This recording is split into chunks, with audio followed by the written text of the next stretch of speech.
back when you were negotiating deals in literal alleys for fights and for reality television extensions, that the maximum amount this business would get, where would you have put that number if I went back to that space with you? Yeah, that's a good question. I don't know. I don't know if I ever thought about $4 billion, but in 2010, we got offered $1.2 billion and we turned it down. Well, hold on. How did it feel to say no to $1.2 billion? Because I can't imagine you probably never thought in your life that someone would offer you $1.2 billion for anything and you would say, no, that's not enough. I know. Well, it wasn't that we said no, and without giving too many of the specifics, which really aren't important, I didn't have a great relationship with part of the company that we were negotiating with, and the call lasted about 45 seconds. And I was in Hawaii and Lorenzo was in Las Vegas, and I got in this huge blow up during the call, and Lorenzo called me back and goes, "Well, I guess we're not selling it to those guys." That doesn't seem like being a very good advocate for Lorenzo, whether he's, what are you doing there? Like, that's not the way to handle that one. Why are you such a hothead? What's the matter with you? Wait, somebody's offering you $1.2 billion, you had an attitude? Like, honestly. Yeah, that's the way it went. Hey, it all worked out in the long run. If it wasn't for me, maybe we would have sold for $1 billion too. What's the worst you've ever felt watching something happen where you cared about the fighter and the fighter was getting their skull caved in? Yeah, well, Chuck Liddell. Chuck Liddell got knocked out by Rampage Jackson. That was a really tough one for me. And then the Ronda Rousey one was tough.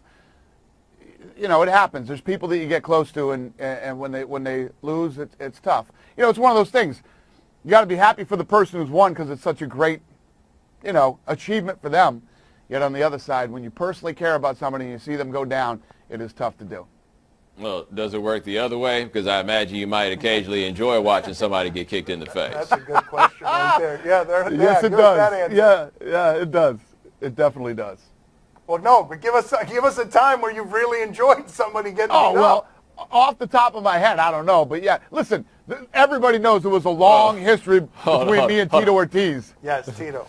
I was about to say, off the top of your head. No, off the top of your head, this is the thing that you know. You know who you wanted to see get kicked in the face that worked for you. Right. The Patriots won the Super Bowl. Yeah, you know that? That's what we're going to do. So which was the Tito Ortiz fight that you enjoyed the most? Chuck Liddell. He was refusing to fight Chuck Liddell for a long time, and then finally when that fight happened, Chuck knocked Tito out. Chuck actually gave me the gloves and trunks that he wore that night in that fight. Yeah, it was a huge battle between Tito Ortiz, myself, and Chuck Liddell. Did I hear right, or am I misinterpreting that you said if Conor goes and boxes without doing it through the UFC, he's going to have a big problem with you and the UFC? Well, Conor's under contract. Conor's under contract with the UFC, and in the contract it specifically states boxing, wrestling, or any other type of combat sport. So, throughout Conor's career with us here over the last 4 years, I've shown Conor nothing but respect, done things that I normally wouldn't do for other fighters, and Conor has been the same way. There's very few guys who step up on 10 days' notice and fight a completely different opponent. If you look at all the greats throughout history in the UFC, Conor is the one guy who will literally fight anybody, anywhere, anytime. Late notice, replacements, this, that. I respect the guy, but we have a deal. Listen, you want to go, he's got 4 fights left on his contract. Honor your contract, and then go do whatever you want to do. What's the angriest you've been with Conor? To be honest with you, I'm not angry with him now. I'm not angry with him. Conor McGregor has been an amazing, force for us. The guy's been incredible. Some of the greatest fights we've ever had, some of the biggest pay-per-views, and I love his attitude. I love he'll step up and he'll fight anybody. I love that about the kid. It's always the most talented, crazy artist-type guys that are always the hardest to deal with, but Conor McGregor is worth every ounce of it. Bobby, what do you have for Dana? Go ahead. Dana, do you ever miss your hair?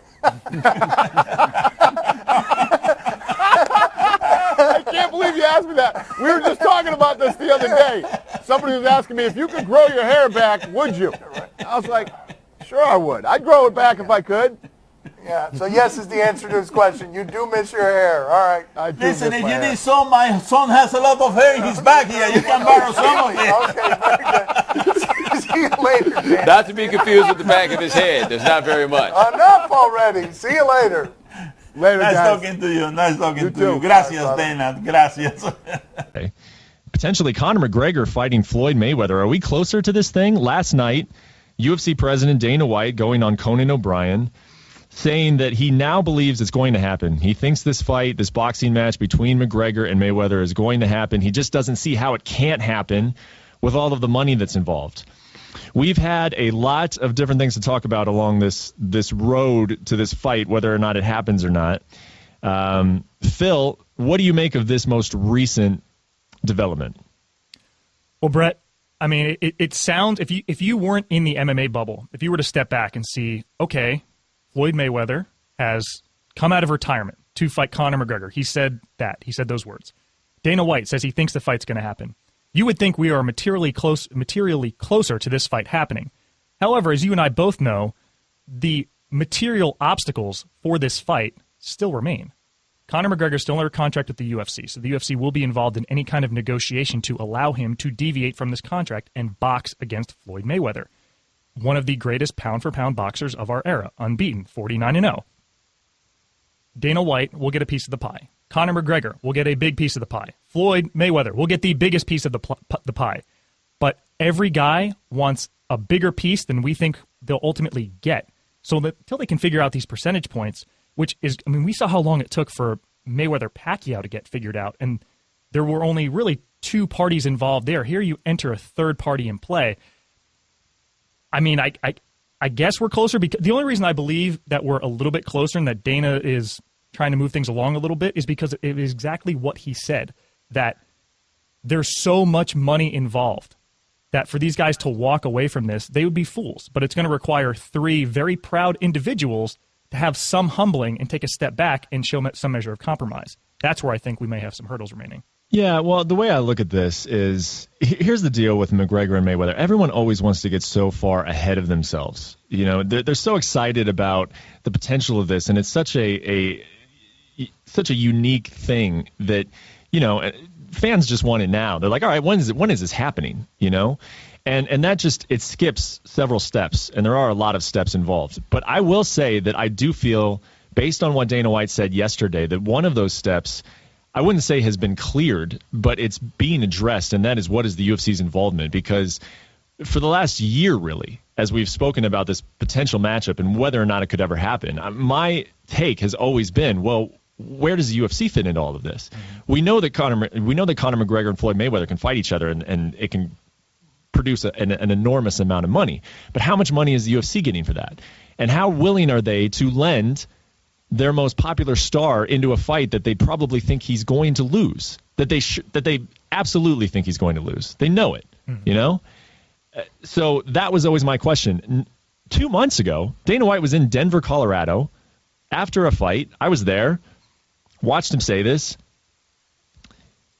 What does he think about this fight? And what does he think about Conor potentially hinting that he may do it with or without the UFC? He promised Conor McGregor an epic fall. If he goes down that route, it's an epic fall. I don't see the fight happening. This fight has as much of a chance as me backing up Tom Brady in the Super Bowl.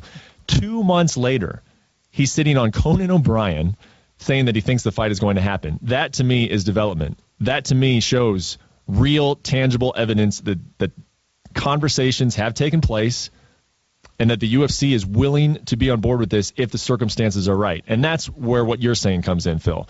What are the right circumstances? How much money exactly is the UFC, WME, IMG getting from this fight?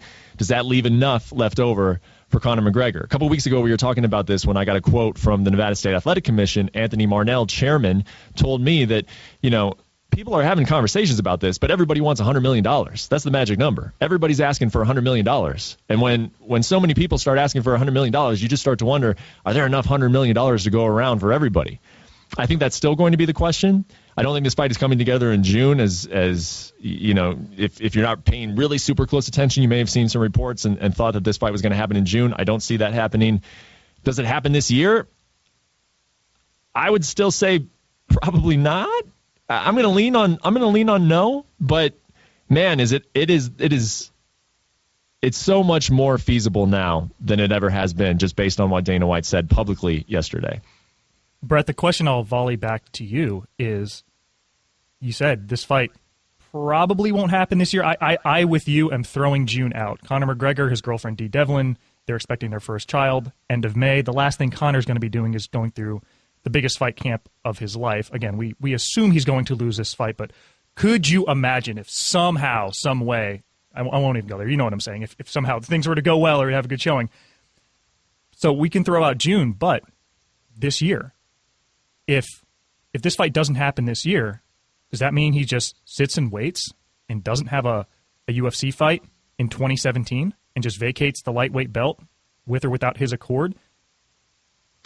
Man, that's a tough question. I don't see the entire year going by without McGregor fighting. No.